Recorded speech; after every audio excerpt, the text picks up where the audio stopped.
In in this business, funding is always a very difficult Yeah. road to hoe. And one of the things that you do as nonprofits is you've actually offered funding Yes. in some areas.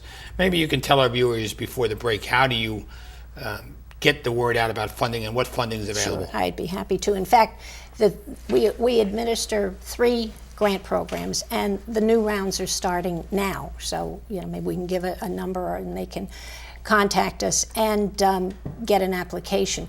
We get 2 state grants, block grants, one from the New Jersey State Council on the Arts and one from the New Jersey Historical Commission. And that does 2 things, gives us operating funds, and we re-grant part of it. So that those are for organizations, so for history projects and art projects. And then the freeholders have an initiative called the HEART Grant Program, HEART being history, education, arts, reaching thousands.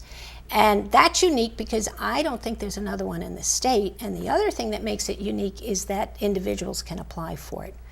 And so it could be an individual artist may want to do some kind of a series in maybe 3 nursing homes so that they'd actually be paid to do that. And also scholars, like a history scholar could do some research. Competitive?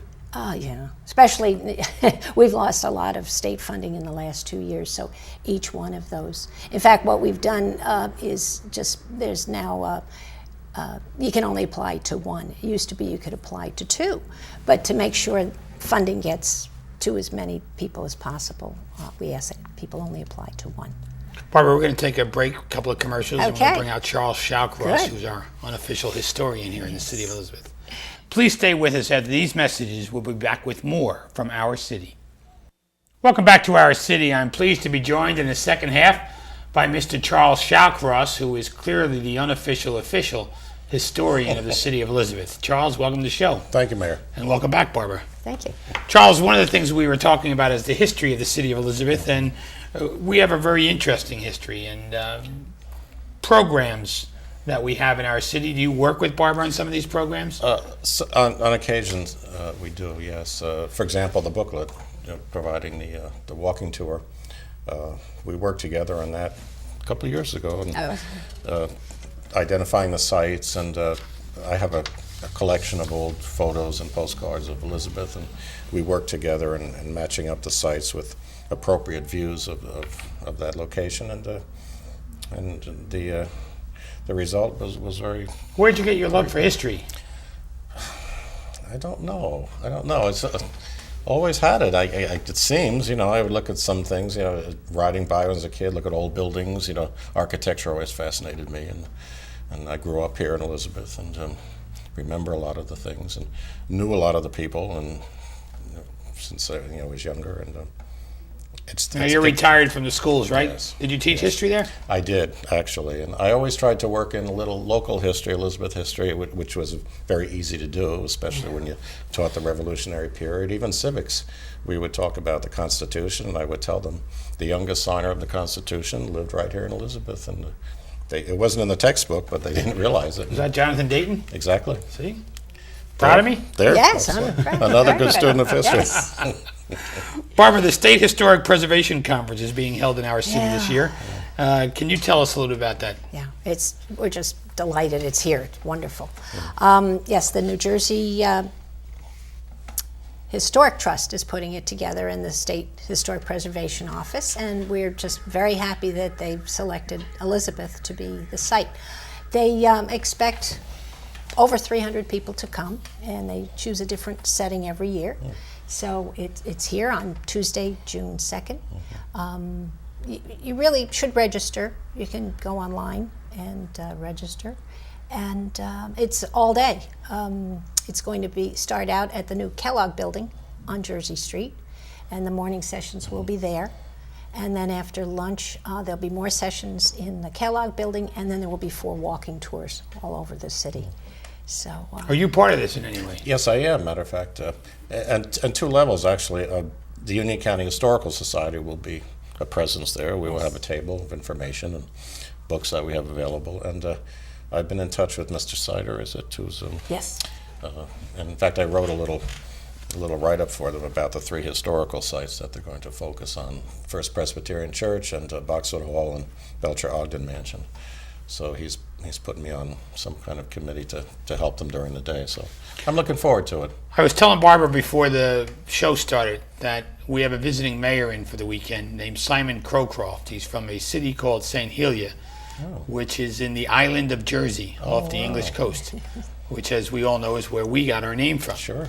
So he wanted to see how the new folks in Jersey were treating the name. So he spent the weekend here. Okay. And I took him to Boxwood Hall. Did you? And you mentioned Boxwood Hall, and Sure. I asked him, what do they teach in English schools about the American Revolution? And he said, not much. I don't think they call it that, actually. But and in fact, it's kind of depressing. They don't teach a lot of history.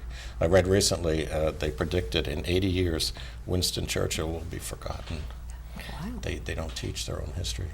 That's why we have to remember, where we came from. And did you take him to the library to see Lady Elizabeth He has Carteret? his own. No, They have their own Oh, their own portrait of of okay. because she came from there. Right, exactly. So they have their exactly. own portrait. Yeah. So he was not interested in Oh, seeing okay. another portrait on this side of the pond. Okay, but we do have it. That's right, we She's do. here, yeah. And that's what Elizabeth is named after. Not Queen Elizabeth, no. Right. It's Philip Carteret's wife. Exactly. Is your office involved in setting up this conference in any way, Barbara? Yes, Freeholder Kowalski and I were asked to serve on the planning committee, so the committee's been meeting since last summer, and also Phyllis Reich from City Hall, Elizabeth City Hall is part of it, and everybody on the committee's delightful to work with, just trying to make it a really good day. Now, for the everyone. materials that are available for the public to learn about the history of Elizabethtown and the history of Elizabeth and the other 20 municipalities. I think you have a book there, Charles. And Well, Yeah, you do. actually, Well, we yes. have several here, Sure. but this is the This is a the recent newest one one. that just came out, Brand and it's a wonderful job, and it's been in the making for a couple of years, on and off informally. And Kathy Craig, the curator of Boxwood Hall, was also very instrumental in putting this together with so much history, facts, anecdotes. It's nicely illustrated with some of the old pictures. It's really all you would need to guide yourself around Midtown Elizabeth, and appreciate some of the buildings that are there and the sites.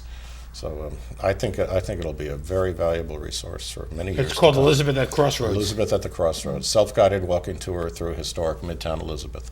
Yeah. Have you done the walking tour, Barbara, being a Plainfield See, girl here? We've done it, well, probably with Catherine, yeah, at least parts of it. Parts of it, okay. And the other booklets that you have also talk about the history of not only Elizabeth, but Union County. Right, that's Union County yesterday. That's sort of a history book, a quick history. This is the third year we've put this one out. This is in and about Union County, from Right. Berkeley Heights to Winfield. And that's a comprehensive... With a picture of your listing. office. This time it is, yes. Right. And to show that we're not that Courthouse. far from everybody else. And this one is the other new one. This one we produced for the Historic Preservation Conference coming up on June 2nd. This tour of Warrenco Park is one of the tours Which is in an the Olmsted afternoon. Park. Yes. Correct? The whole Union County Park system is Olmsted. So Olmsted Matano brother, Park and Olmsted Brothers Okay. design. But all of their philosophy was based on what Frederick Law Olmsted taught. That, people in a city need some place to go. Luckily, they preserved that. What is it? 200 acres, close to 200 acres it's, of a former dairy farm. yeah. But luckily, it was preserved for Right. future generations to enjoy. Now, Charles, the history of Elizabeth really goes out to Westfield and all the way out to Union and even parts of Essex County. Yeah, the Elizabethtown Purchase was essentially today Union County plus some other territory. It was a huge amount of territory. But the western parts soon broke off into their own towns and townships.